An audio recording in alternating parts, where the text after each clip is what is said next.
फिर से मैं मिथिलेश चौधरी संध्या एंटरप्राइजेज यूट्यूब चैनल पर आपका हार्दिक स्वागत करते हुए, देखिए सोचने से भैया कुछ होने वाला नहीं है।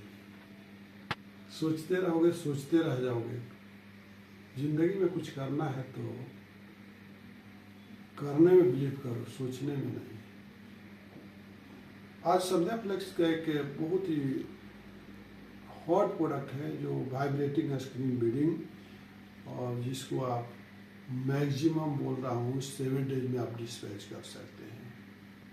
और इसमें 2 पॉलीमर में आपको आता है, एक तो ईपीडीएम बेस रहता है, एक नेचुरल और एसबीआर ब्लेंड बेस रहता है। तो आज सपोज मान लीजिए 24 जनवरी 2026 है, तो आज का जिसको जो सेलिंग प्राइस है रेगुलर वाले का 130 रुपीज पर रनिंग मीटर है। और वहीं पर जैसे कि आप ईपीडीएम बेस में जाते हो तो वहाँ पे 220 रुपीज रनिंग मीटर है। और ईच रोल की बात करते हैं तो 25 मीटर स्टैंडर्ड है, और कोई कस्टमर 15 मीटर पूछता है, कोई 10 मीटर, तो उसके हिसाब से भी हम लोग मैन्युफैक्चरिंग करके देते हैं। तो सवाल ये है कि वाइब्रेटिंग स्क्रीन बीडिंग को आपको कस्टमर की इंक्वायरी आती है तो आप ट्रैक कैसे करें। और आप ये भी देखना पड़ता है कि ये बहुत सारे इंडस्ट्रीज में लगते हैं, जैसे क्रशर प्लांट में, सीमेंट प्लांट में, वायर मेश जो बनाते हैं वहाँ पे भी इसकी नीड्स रहती है। तो वाइब्रेटिंग स्क्रीन बीडिंग का आपको मैं ये रूबरू कराना चाहूँगा, इसको बहुत नज़दीकी से आपको कोशिश करूँगा कि आपके ये जो माइंड है ना उसमें जाके पूरी तरह से सेट हो जाए, ताकि आपको कस्टमर को डीपली बताने में आसानी हो। आप ये देख रहे हैं, ये जो स्केच है, ये पूरे स्केच जो ये पूरे जो आपका जो है ये सॉलिड है। ये जितना है आपको जो दिख रहा है ये टोटल क्या है, सॉलिड है। क्या है ये, पूरा सॉलिड है, ठीक है ना सर। ये जो है जितने भी आपको डॉट डॉट मैंने फिलअप कर दिया, ये जो सॉलिड है, क्या है, सॉलिड है, ठीक है सर। तो इसमें हमको कितने पार्ट होता है, पहले क्या जानना होता है कि हमको पहले फर्स्ट जो है इसको जानना होगा कि क्या है, इसका गैप क्या है। फर्स्ट आपको क्या मालूम करना पड़ेगा कि what is the gap. Gap बोले तो आपका 6 mm, 8 mm, 10 mm, 12 mm, 16 और 16 mm हो सकता है, ठीक है ना।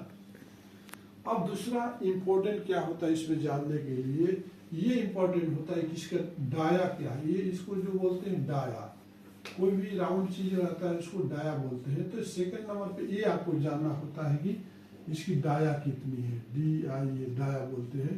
ये डाया बोले तो आपका किसी को 25 भी रहता है, किसी को 36 रहता है, 30 रहता है, किसी का 32 भी रहता है, ठीक है ना। इतने सारे डाया रहते हैं। अब आपको नेक्स्ट आपको क्या जानना होता है कि ये जो है ना हाइट जानना होगा कि इसका हाइट क्या है। थर्ड नंबर पे आपको जानने की चाहिए कि इसका HEIGHT हाइट क्या है। किसी को 36 भी हो सकता है, किसी को 40 भी हो सकता है, किसी को 25 भी हो सकता है, किसी को 52 भी हो सकता है। ये आपका रहा हाइट सर, ठीक है ना। तो ये आपको जानकारी करने के बाद आपको जो है उनका अगर ड्राइंग है तो ड्राइंग के थ्रू आपको ये जो डेप्थ बोलते हैं यहाँ से लेके यहाँ तक डेप्थ। तो सपोज मान लीजिए 4th नंबर पे आपको जानना होता है कि DEPTH डेप्थ बोले तो गहराई कितनी है इसकी। जैसे कि मान लीजिए 52 है, तो डेप्थ बोले तो आपका मान लीजिए कि जो कॉमन साइज आते हैं तो इसको 30 mm इसका जो डेप्थ रहता है, यहाँ से यहाँ तक जो डेप्थ है इसका 30 mm रहता है, ठीक है सर। तो डाया आपका जो है और जो रेगुलर चलता है 32 mm रहता है। अब ये जरूरी है कि लेग क्या है। लेग का मतलब आपका समझ रहे, जैसे कि ये मान लीजिए कि जबड़ा है, ये मेरी फिंगर पर ध्यान दो, ये वाइब्रेटिंग स्क्रीन बीडिंग है। इसको फंसाना है, इसको पकड़ के रखना है, तो ये इंड में बिल्कुल पतला रहेगा, ये इंड में बिल्कुल पतला रहेगा तो कैसे पकड़ के रहेगा, तो प्रेशर से खुल जाएगा। तो लेग का भी जो विड्थ है ना वो इम्पोर्टेंट है। बिल्कुल भी शेप बना देंगे तो पकड़ कम होगी। तो इसलिए यहाँ पर कम से कम 4 से 5 mm इसका लेग का विड्थ होना चाहिए, 4 से 5 तभी तो इसके मुंह में कुछ जाएगा तो पकड़ के रखेगा ऐसा। पकड़ने का काम करेगा, है चिमटी की तरह पकड़ लेगा।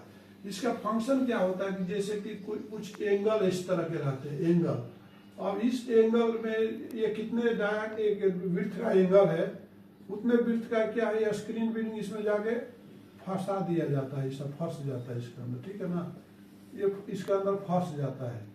तो ये जबड़ा इसको पकड़ के रखता है, ये जो पार्ट है ना, इसको कोई कहीं ग्रिप है फिर वापिस नहीं आएगा। तो आपने वाइब्रेटिंग स्क्रीन के बारे में देखा कि इसमें कितना चीज इम्पोर्टेंट है, और आपने देखा कि इसमें कितने पॉलीमर आते हैं। तो आपको अब कोई दिक्कत ही नहीं होना चाहिए। कभी कोई दिक्कत हो तो इस वीडियो का आप एक बार रिलीज करिए, रिप्लाई करिए, कस्टमरों को भेजिए कि सर हमको ये चीज़ चाहिए, तो आपको हम कोटेशन दे सकते हैं।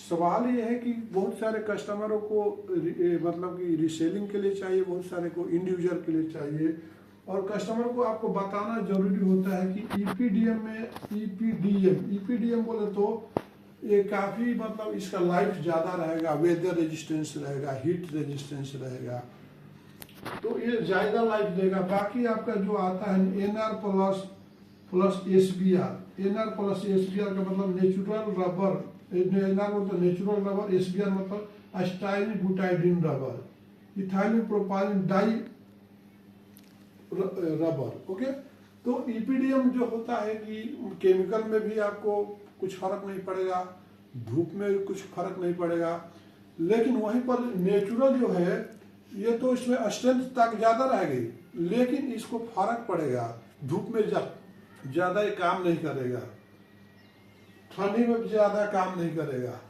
और एसबीआर जो है हाई एब्रेशन होता है, जैसे टायर वगैरह जितने बनते हैं, मोटरसाइकिल का टायर, गाड़ी का टायर एसबीआर में बनते हैं कि उसमें फ्रिक्शन एब्रेशन रेजिस्टेंस ज़्यादा होता है।